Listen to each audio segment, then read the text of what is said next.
Good morning. Good morning. This is Wanda Thomas. This is Road to Success, transforming men and women into a new way of thinking. You can hit me up on my website at www.roadtosuccess1.com. All of my contact information is there after the end of this program. You have questions, you have answers, text me. You can send me an email. I'll respond back to you. I'm accessible. So the work that I do, this is not my work. At the end of the day, it's about love. It's about getting results. We have to love each other more. We have to think about other people other than ourselves and just our own flesh and blood. Because if God thought like that, he would never send Jesus to save us. The Bible says he so loved us, he sent his only begotten son. The 10 Commandments, he said, these two hold all is love your Lord with all your heart and all your soul, and love your neighbor as you love yourself. People, we got to step up our game. We got to stop just thinking about just me and mines. We're just being selfish. And I know a lot of people getting ready to get upset, but we as black folks, everybody else is coming together and helping each other. All of the other cultures. What is the deal with us? We have to get it. I know the reason why I'm doing what I'm doing, because I want to change that mindset. I want to change that game. I'm all about helping. I'm all about being resourceful. Anything within my power. I'm not making $1 million doing what I'm doing. I'm getting satisfaction by just touching the hearts and the lives of those of God's family, God's people, everyone, whoever, to get this. At the end of the day, my program is called Road to Success. It's transforming men and women. Why do we have so much crime in our community? And because people have lack of jobs. There's no jobs. Not saying that you're not trying. It has nothing to do with that you're not trying. Unfortunately, this is how our economy look. It doesn't matter how many degrees you have. What is lacking and what is slacking and what's stopping you from getting a job? You went to school. You got the degree. You got the education. You got the certificate. You got the degree. So why can't I still get a job? Trust me, people. It's not you. And then those with the degrees and the certificates and the skills, you wonder why you can't get a job. And then those who don't have any of those things, they can't get a job. So automatically you put two and two together, it has nothing to do with you. It's the economy. And unfortunately, it seems like the worst of folks get more than those who has a big heart and those who try to help others.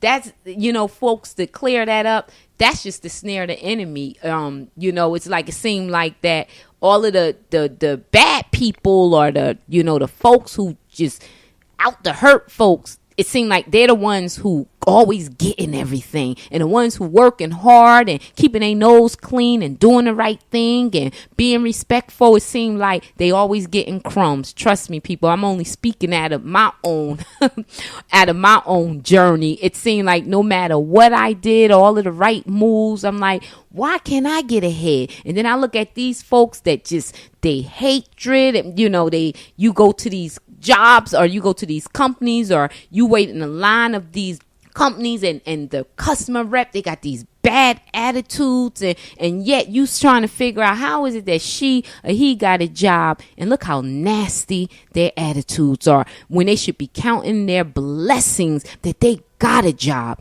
So people, I'm here to help you change your mindset. We want to change the way how we get jobs today. We got to focus on why is the crime is going on in our community, because people are bitter. People are upset. Listen to my programs, people, at my website, because my programs go in sequence. My social skill programs, my social skills seminars, 1, 2, 3, 4, and then I have these other programs I do on the radio that's called Road to Success. That's more of a ministry, focusing on more really getting people's spiritual sense together. But I also give a couple of nuggets as well in my social skill program, because at the end of the day, You got to get this, and you got to have some kind of hope in your life for anything to happen. You know, I can drop golden nuggets all day long. You know, be careful what you say and the people you're around, because life and death is in the power of the tongue. So if you're a type of person that's always cussing and got filthy stuff coming out of their mouths, and you hang around derogatory people and you like that, and are you hanging around negative people that only murmur and cuss and fight and ready to shoot the next person, and you drunk and you high, and these are the people you hang around, and then your pants is at your ankles and the guys' butts are in women's faces, you basically telling women, you know, well, I can do what I want to do. There's no respect among our teenagers and then the young girls. You know, your boobs are hanging out, your butt is hanging out, your G-string is showing. Come on, women, we can't do. No, what the men do is wrong as well, but is even twice as wrong and look bad on a woman. We are women. We are ladies. We are queens. We are princesses. We got to get this. You got to believe God said we were wonderfully made. You got to believe that he had a better life for us. And men, you are kings. You are prince. You got to pull your pants up. You got to have more respect for your community, for these women. You see these grandmas and mamas, and you're just flashing your butt and your drawers, where your private parts are almost in people's faces. Honestly, I'm against that so hardly. You know, a lot of folks aren't going to like me, but I'm sorry. I'm just keeping it real, because at the end of the day, I just want you guys to get it. I can't wait till they start writing tickets. I'm ready for our men. We must step up our game. We need to start talking to these young boys, and men who acting like the young boys with their pants down to their ankles. You need to pull it up. So I don't expect you to talk to the guys when your pants is down to your knees. I'm waiting for our government to step up within our city. I'm not even talking about the government at the White House. I'm talking about the government right in our own city. Like I live in Irvington. I live in the Essex County area. So I'm talking about our mayor, our city councilors and our mayors and stuff for them to start writing them tickets. It is an insult before anyone can take the step that I'm trying to show you where to get to step up your game and learn how to live a prosperous and healthy and happy life.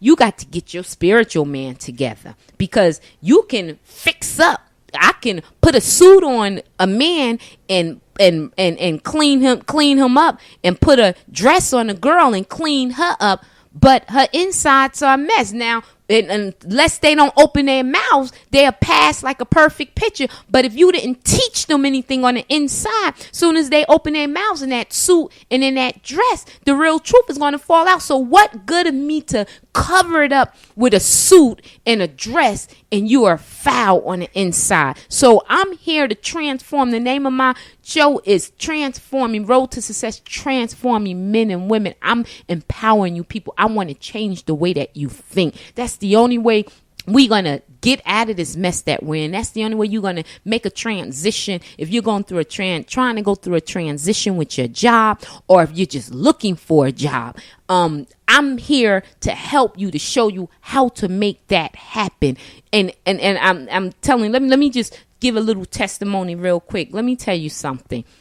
I am a woman of God, and I'm proud. I wave a flag like the gay people is proud to be gay. I wave a flag, proud to be a Christian, a hero of the kingdom of God. And that's just it in a nutshell. I am a power walker in faith, and it's as simple as that. I'm here hoping to touch the carnal mind, folks. Folks don't want to hear about Jesus too much because it's too preachy. I'm not preaching. I'm keeping it real, because people, I've been where you've been. I was a mess in cesspool with a capital S. So I've been there until I found Jesus. And since then, my whole life, it didn't happen overnight, but my life now is nothing. I don't even want to think about my old life.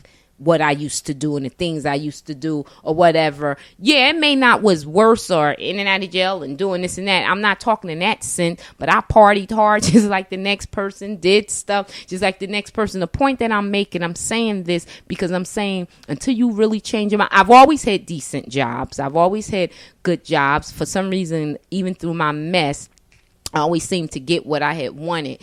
But that doesn't mean I was always happy. It may look like I was happy on the outside, but, I was crying out on the inside. Folks didn't know that, but, I didn't know why I was crying out, though, because at the end of the day, that missing link, while people are depressed and bitter, the missing link in their lives is Jesus. And I realized that. So there's not one dull moment in my day when I wake up. And when I'm feeling a little blue and I wake up, I say, wow, I feel a little blue. You know what I do? Soon as I immediately recognize, wow, I feel a little blue. Why don't I feel excited? I got my job. I got the things I asked for. And so all of a sudden I'm feeling, so immediately, soon as I recognize that, I immediately jump up and say, Jesus, I love you. Victory, victory, victory. And just a couple of Jesus, I throw a couple of Jesus out there. Don't you know, my whole mindset changed. My whole, whatever I was feeling emotionally, don't you know, it just changes.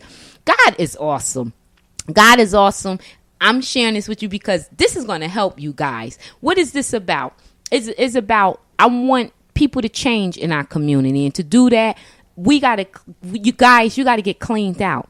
You got to start thinking different. You got to stop cussing at each other. And even in playing, joking, because life and death is in the power of the tongue. Even in joking with each other. Hey, B, hey, we got to stop that. No, we are queens. We are kings. We are prince and princesses. We shouldn't be talking to each other like that. You got to believe you are. Lord knows I'm the only queen in my household. And when I get a husband, when God bless me with that husband, he's going to be the only king. So that's who I am. I walk in the power of God. He said it is impossible to please him without faith. So I live primarily by faith. I don't know about you all, but I'm not waking up each and every day stressing, trying to figure out how to make this day work for me. I don't have to. God works it for me because I get up with my day praying first and ask God to clean me out and fill himself up in me and show me what he had me to do and do it. And whatever he had for me, then let me know, Lord, even something that I would never thought that I would be doing. Lord, just point the direction because his way is going to always be better than ours. The problem with us people, we think we are smarter than God, who is our creator, who is the author and the finisher of our lives. We are not smarter than God. And when you surrender to him and say, yes, oh my God, your life is going to change. I'm able to do what I am doing and God is blessing me continuously. And I'm able to do what I'm doing because I'm doing it unselfishly. I'm not making $1 million doing what I'm doing.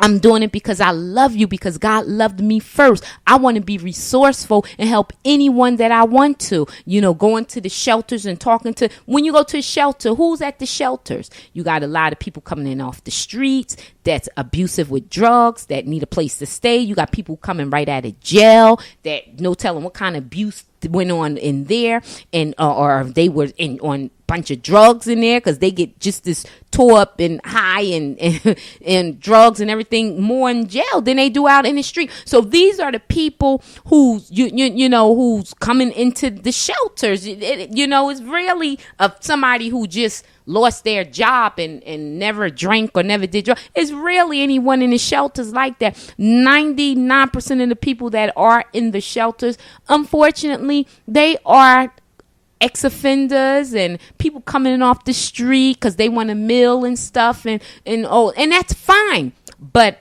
if this is going to work for you, what I'm trying to give you guys, you got to be ready to change your mind. You got to be, if you really want to change and be that man, and that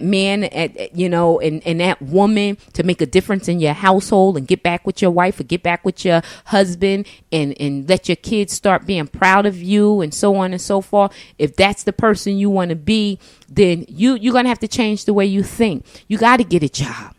You can't say I'm a man or a woman and you're not even trying to look for a job. You just keep looking for handouts, because God said we are lenders and not borrowers. He said we are the heads and not the tail. We are blessed in the cities and the field. People, come on. He said, I never saw my righteous forsaken and my child begging for seed. I never saw my righteous forsaken and my child beg seed and my seed. I never saw my righteous forsaken and my seed. I never saw my righteous forsaken and my child begging for seed. I think I said that wrong, guys. But in any event, we got to get ourselves together. We got to step up our game, guys. We got to step up our games. We got to find that love. Jesus came and said, I didn't come to get rid of the law. I came to fulfill it. So I hold these two. The first one, love the Lord with all your heart and all your soul, and love your neighbor as you love yourself. And once you get that down pat, it's not just about you and yours. We have this attitude that, it's just about me and mine. We start thinking like that, then you're going to watch your neighbor and you're going to watch people just suffer in the street. You got to care more than just your own. You got to buy that homeless person. It's our obligation. If you got money or whatever, I'm not talking about the ones who's trying to get over and talking about, can you give me $1? Because I don't put money in people's hand. It's too many stores around me. So I take them, if they really hungry, I take them in the store and give them more than what they ask for the $1. But when they say, well, no, I just want the money, I tell them straight up, I don't put money in your hand. If you're hungry, I'm going to feed you. And as simple as that, if you're hungry. But if you're playing mind games, that's for somebody else. I'm not let me tell you, you talking to the wrong person. You ain't getting compassion from me, because if you got enough sense to say the things that you saying and believing and trying to get over and manipulate and hold a dialogue with me, with a complete sentence, it ain't nothing wrong with you. You're just being lazy. Or at the same time, you can be sick in the mind, and that's fine. A little prayer will help you find. You know what I'm saying? So I don't got time to play with people like that. If you're hungry, I will definitely feed you. You'll get more from me feeding you than me putting $1 in your hand. And people, we're not helping them when we give them money. We're enabling them.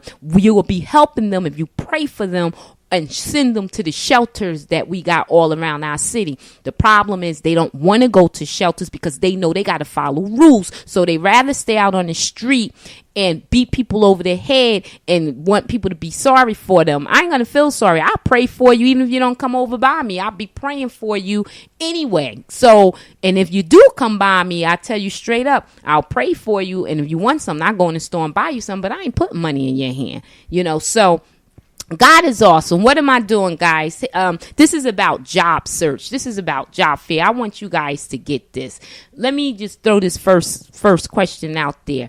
They lack a realistic career objective. What did I just say? They lack a realistic career objective. Who are they? They are you.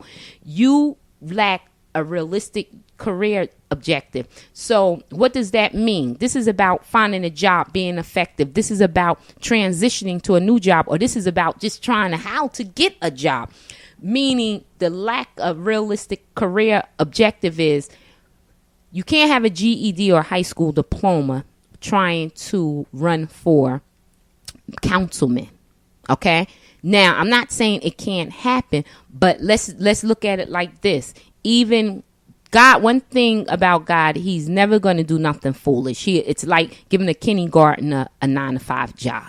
Come on, that doesn't even make any sense. God gives us common sense. He gives us the tools. So, for instance, let me just give you an illustration. When Jesus, the disciples were who? Fishermen. They were fishermen. They weren't Pharisees and scribes and all of those guys who were educated, who had money, who came from money. These were fishermen that was they were uneducated. They did not have any education about them. All they knew what to do was to fish. And what happened? These men, they started teaching the Pharisees after they walked with with Jesus for how long? They walked with Jesus for 3.5 years. These men that probably never went to school. So the point I'm making is, yes, with your GED or your high school diploma, you probably can run for mayor if you walk with those people for a few years, working with them and listening to them and sitting in the meetings with them and see how these politicians roll. Yeah, you can 3 years later see how everything is ran, and with your GED or your high school diploma, you can probably be the best councilman or mayor in the city. So that's what, when this question says they lack a realistic career objective. And I'm just giving that illustration to get to this. I just gave that one illustration. So you can go after I gave you a spiritual illustration and how God operated in the lives of the disciple. So now let's talk about modern day time. You can run for councilman. You can do anything you put your heart to, whether you got a GED, a high school diploma, a associate, a bachelor's, whatever, doesn't matter. You may have these degrees and can't even run for those things. And then the person that doesn't have any degrees, they may got a niche to run for these things. They just now got to get those degrees, or you never know when God is operating in your life. He may supersede you from the degree part, and just because of your zeal and your knowledge, you will supersede the best of them. I mean, let me tell you, God says his way is not your way. So when he comes on board, I'm telling you, he say when two or more is together, he's in the mix. So when he's on board and doing his thing, you can do anything through Christ who strengthens you. It's nothing that you can't do when it comes to the word of God. So you get that word of God in you, brother, sister, you can do anything. You will bring back the family, that husband, you'll be that strong idol symbol back in that household to watch over your family, over your daughters. That's why these daughters, dads, are choosing such wrong men, because they don't have a male model, a positive male model to look up to know, because that man that's in that household, he will talk to his children, he will talk to his daughters. The daughters will know how to pick a man, if they had a father symbol in the household to show them what to look for, because that man is going to tell them, daughter, stay away from this, and the boy that does this, he's only after one thing, and if a boy do this because he doesn't respect you, that's a man's job, his responsibility. If we had more men in the household, our young ladies will stop laying up with any Joe Bob and calling it my baby daddy and just picking anything just to have, because if that man was in the household, oh my God, he would teach his daughter in picking better choices of men, and then he would teach his son how to be a man. Pull up your pants. If that boy had a father in that household, a symbol, a strong man who works and take care of the home, trust me when I tell you, that young boy, that 15, 16-year-old is not coming up into their parents' house with their pants at their knees. Oh my God. But when we don't have these kind of parents in our household, then that's the kind of result that comes. Let me tell you, I have a 16-year-old nephew. My nephew don't even pull no stunt. Now, he may be out there with his friends and his buds and stuff, but he tried to pull that stunt walking past all of us sitting in my mom's house, and his pants was down. It's like, wait a minute. First of all, your butt is too big, and you got your pants down. Boy, pull your pants up. See, we didn't even play that, so he couldn't even. So what he's doing when he's not in our eyesight, that may be what it is. But when he's in our eyesight, let me tell you, he's at attention, and that's what we want, because we can't see through walls. We can't see everything. But the point I'm trying to make is, as long as you giving us the respect that we deserve and how we have taught you, that's all we can do right now. We pray for the rest and keep it moving. But let me move to the second question, guys. So that's what I'm talking about, having a career objective, realistic career objective. So you may start at McDonald's. You may, you may start at McDonald's and your GED and your high school diploma may get you a job at McDonald's. There's nothing wrong with that. As it's an honest job.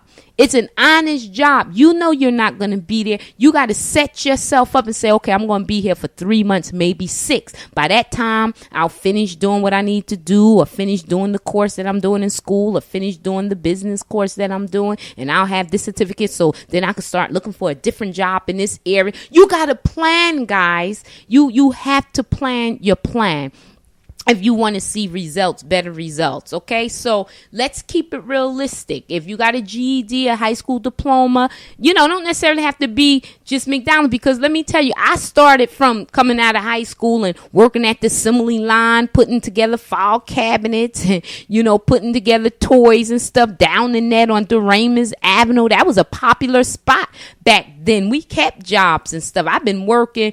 I'm 47 years old now. I don't have a problem sharing my age. I'm 47 years old. But when I came out of high school, the first thing I got was a job. But before then, I was working as a babysitter. That's how I made my little money as a teenager. And from that point on, I was pumping gas. I was cleaning houses up in Montclair. I was pumping gas up in West Orange. I was doing my thing, guys. There's nothing lazy about me, but I always had a plan. And even if I didn't have a plan, I know I wanted to do something more than what I'm doing right now. And as I got older, and each time, I got older, I went to a business school and got the skills. So I started working at Essex County Welfare, and then from Essex County Welfare, I went to school and got, my certificate in computers and, just the basics, because computers really just start coming out into the homes and everything.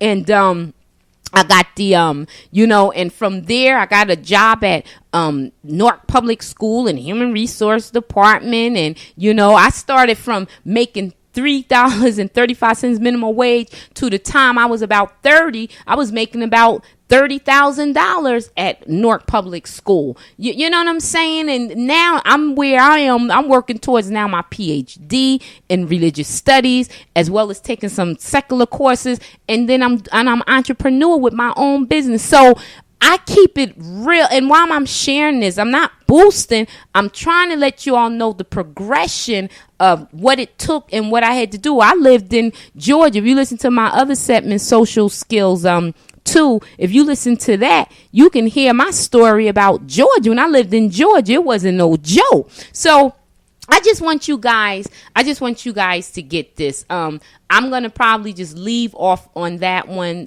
the lack of being realistic. So just guys, I want you to sit back and put a list together and just focus on your pros and cons. What does that mean? The good things about you like, the bad things about you don't like, and see which ones outweigh each other. And then what do you do from there? Well, I'll tell you what you do from there, but first get that list together. And if you did that, I'll come back to you next week or sometime this week, and I tell you what to do with that list, because at the end of the day, this is about empowerment. This is about being effective, making transitions from jobs, getting jobs. If you lost jobs, I've been out of job half the year. Let me just say this: half the year I either was on unemployment or and then the other half I was working. But the point I'm making is, it ain't affect me because God kept me. People think I'm sitting on $1 million because they think I never had any problem. No, the thing is, God say, I'm a paraphrase, don't let the world see you sweat, because they can't help you. Mom can't help you. Dad can't help you. Nobody can help you but God if you trust him. And that's people where I put all of my trust in. That's why I can say what I can say with a surety. Let me, time is running down. Let me try to get this out real quick. I got a quick testimony. Last week, a good friend of mine called me last Monday crying, needing $1,200 because she was going to get put out. The woman was going to put her and her kids out, and the boyfriend, and so on and so forth. And I told her, nobody got money, no one can help you, but if you follow my regiment that the God is instructing me to give to you, I assure you, I said it with such confidence, that you will not get put out. Well, she followed my instructions, people, and I'm here to tell you, she followed my instructions to the T that the Lord has given me to give to her. And let me tell you guys, she was getting put out tomorrow, which would have been July 1st. Let me tell you, she called me yesterday, Saturday, and was just praising and thanking God because of the information I gave her as the Lord gave to me to give to her. I gave to her and what to say, how she should say it, but use her own words to the landlord. And God is so awesome. At the end of the day, the outcome, the results she got was victory. She can stay where she was at, and she was happy. And I said, now you take that time, because you never let no one control your life and put you in bondage. So now you use this new time that you have, and you just put you put money away. So now in the event anything like that ever happen again, you don't have to rely on anyone and just trying to stay somewhere where you're not wanted. You can just take that nest egg that you put away, and you just go ahead and get yourself an apartment. So guys, I'm out of here. I want to thank you. This is Wanda Thomas. This is Road to Success. Go to www.roadtosuccess1.com. You can listen to my programs, and look, tune back in next week, and I will give you the answers to that little questionnaire that I left off with you all, with your pros and cons. Put your pros and cons together, see what weighs out the bit, and I'm going to come back and I'm going to give you some information that's going to be effective, that will change your life. I want you all to have a blessed and wonderful day, and God bless you all, and you have a wonderful day.